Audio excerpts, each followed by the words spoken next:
Good thing on Impact 103 FM. Today is Tuesday, the 5th of July, which means one thing. After the 8 o'clock news with Tubby, we have Alec in studio. Alec, welcome back to Impact One Radio. Thank you very much, Brigitte. It's good to be back. Good to be back with you. As last week we spoke about self-care from a nutrition point of view. We were quite involved in that discussion. But before we go into the exercise part of it, I think it's important just to quickly touch on something that a listener sent through a WhatsApp saying, how can Alec talk about buying olive oil when the price of everything is just going up? And I kind of replied to the listener, and you can agree or disagree with me. Maybe we can quickly debate on that before we go into today's discussion. But if you are buying quality food, you are investing in your health. And you are investing more in your quality of health in your later years and less in medical aid in your later years. Would you agree with me? Yeah. Or is that just something we can debate on another stage? I definitely do agree. And I think there's a couple of things that we've been touching on over a longer period of time that all sort of tie into this. And the one is that we, in general, eat way too much. So our portion sizes are too big. We eat too frequently, and then we eat the wrong food. So what you're talking about with olive oil is around the quality of what you're eating. So if you realize that you are probably eating way too much, way too often, and the wrong quality food, then you starting to realize it and appreciate the impact that it's having on your body. And food, yes, it's nice to enjoy a tasty, nice meal. I'm not knocking that at all. But what I am saying is that your food, the primary reason for eating is to convert it into energy that your body can use. And it's the nutritious value of what you're eating that is important. So eating empty calories and energy-dense foods, like, for argument's sake, where you're combining vegetable oils and carbohydrates and sugars, like donuts and all these pastries and things like that, they are extremely energy dense and they've got almost no nutritional value, and they don't do you any favors at all.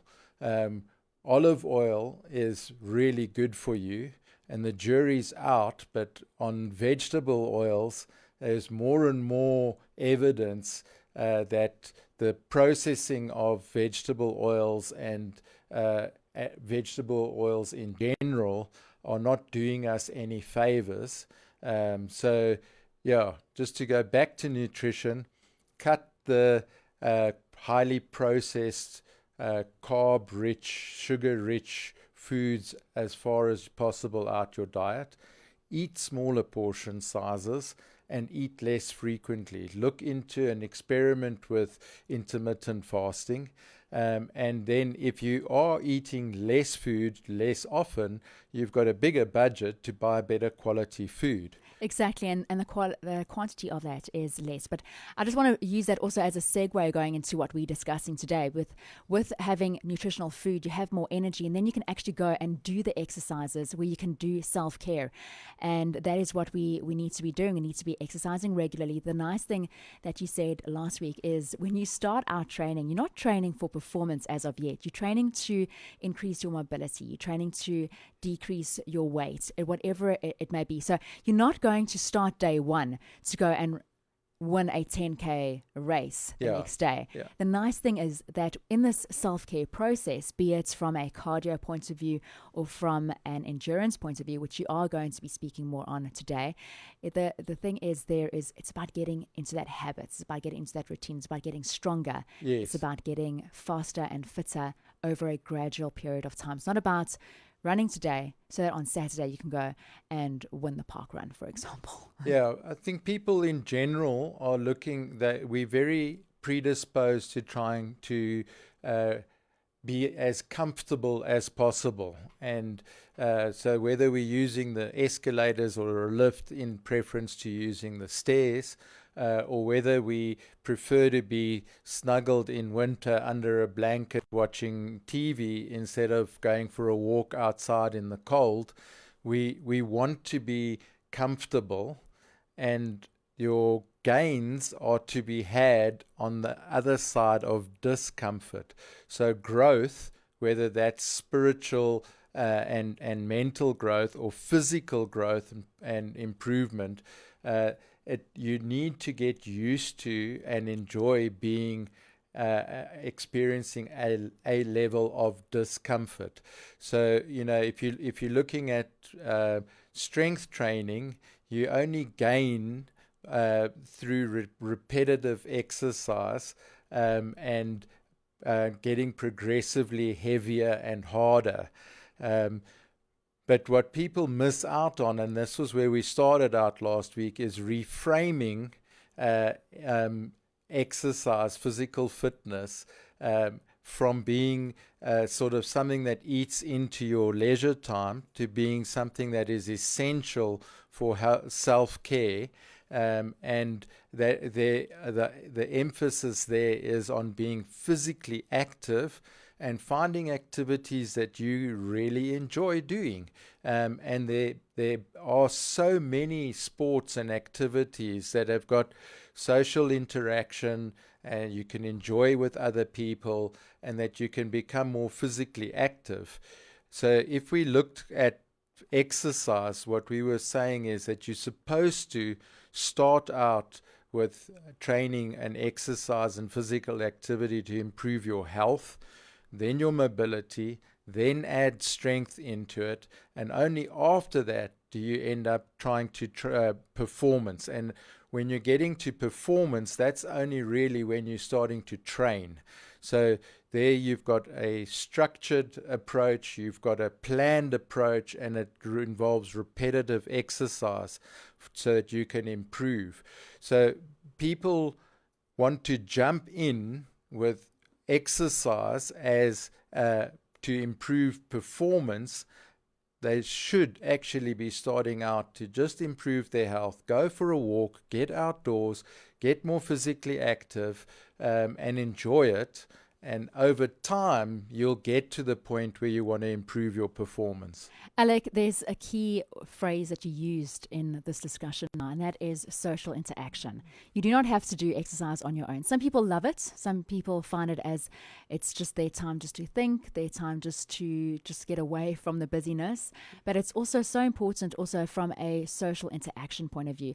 The other challenge comes in. Okay, so we'll talk about social interaction, but what if you're starting out and you just feel like everybody else is just fitter than you? They're faster than you, they're stronger than you. Let's give some encouragement to the people that just feel like everybody is just going to be running up and down just to keep up, just to come and be part of your exercise regime. You're going to be way at the back. So my first question is the importance of social interaction. And the second question is also getting into a group where people are at the same level of you, maybe a little bit more stronger than you, just to keep you, push you a little bit out of your comfort zone. Yeah. But I think that's also important that people see exercise as fun and getting social, especially since 2020. Most definitely. And we do a lot of functional training. We have a functional training outdoor gym facility, and we've invented our own version of volleyball where we play with slam balls, and it has become extremely popular. And there we're playing with balls that weigh between 3 kilos and sometimes we go up to 10 kilos. So you end up having a huge amount of fun while you're actually having a proper workout. And there's social interaction, and there's an element of it becomes a little bit competitive, and people really enjoy that. And I'm trying to get the message across that it needs to be enjoyable, and you need to have fun in the process and make it a regular part of life. Not everybody is training for a specific goal in a specific competitive environment. And a lot of the group training, like ladies boot camp training and CrossFit, the people make the mistake of looking at the top CrossFit athletes, which are absolutely incredible athletes, and then that almost puts them off from starting. Whereas CrossFit, as an example, is very inclusive, and they are very accommodating, and they scale their workouts, and they invite and encourage people. So the fit people, the people that are ahead of you, if I can put it that way, are there to build you up, encourage you, and almost sort of informally train you and coach you on how to do that. So if you battle with training, rather find a training sport or modality or whatever you want to call it that you can enjoy doing with other people. So yeah, even if that's just going for a walk with others as opposed to on your own, just to have that social interaction and that mutual accountability that will actually then help you to be consistent. And again, we've said it so many times, just get started. And those baby steps on a consistent, regular basis will grow, and you will improve, and you'll see the benefits. So reading an excellent book by a Harvard professor, and he's saying that exercise's primary goal is to actually improve and grow the brain, that the muscular growth in that is a byproduct, and that exercise's primary goal is actually to improve your brain function. It counters ADHD, and so we don't realize how important being physically active is, and how easy it is to get physically active. So go for a walk just to start. Outdoors is also a way where you can get more creative as well. I've also read that when you are exercising outdoors, you are obviously connecting with our Creator, and we are getting inspiration where we wouldn't find inspiration elsewhere. But also, like you say, with the social interaction, you are finding an accountability buddy to go with you. Because how many times do you say to yourself, oh, you'll go for a run this afternoon? And then your day gets really busy, and you haven't made any promise to anybody that you're going to meet them for that run. And then you kind of skip that run. And then 1 week goes by, another week goes by, and then you just find yourself just not getting to that fitness level that you want to be at. But if you make that appointment with that buddy or those friends, then you can actually find that you have made a promise to somebody. And that is so important, because then unfortunately it's actually so sad that you'll rather keep a promise to somebody else than you will to yourself.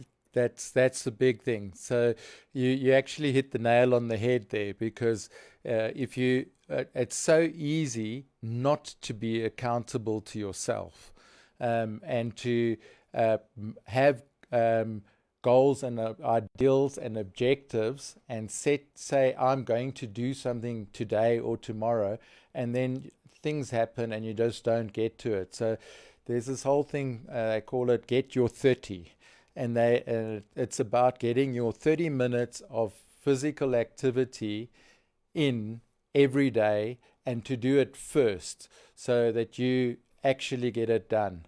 And we need to realize that our nutrition and our food and our exercise and physical activity are core and fundamental to the way that you were created by the Lord, and that your body is supposed to be bringing glory to Him, and you're supposed to be happy and healthy and fit and capable, so that you can love yourself and love and serve others. And you can do that if you are healthy and fit and strong. So that's the objective. That's a great message. We have Alec Averinos from Almighty Warriors in on talking about just being in a self-care point of view, looking more at the functional part of it, the endurance and the cardio aspect of it, and like he said, good nutrition as well, as that is part of what we need to be doing to be able to function in our purpose for the kingdom of God. We're going to go into the news, but before we do that, we're going to have Mike Donaghy, A Glory I Couldn't See, and then we'll have Alec next week, Tuesday, in studio. Thank you so much, Alec.